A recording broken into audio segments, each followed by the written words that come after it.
Find the least common denominator. Number 11 asks us to explain how you find the least common denominator, which is the LCD. For the number 10C, the problem was given as this.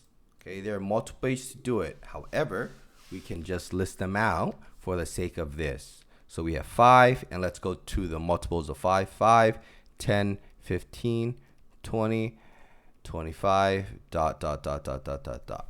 Then we have 7, 14, 21, 28, 29, 30, 31, 32, 33, 34, 35, and so on and so on. Notice that the multiples of 5, I didn't go big enough, so I can continue it. So 25, then 30, then 35. Notice that 35 is on the bottom for the multiple of 7, and also on top for the multiple of 5. Okay, that's one way to find it. Or what you can do is you can just multiply the two denominators together. So 5 times 7 will get you 35. So these two are the denominators.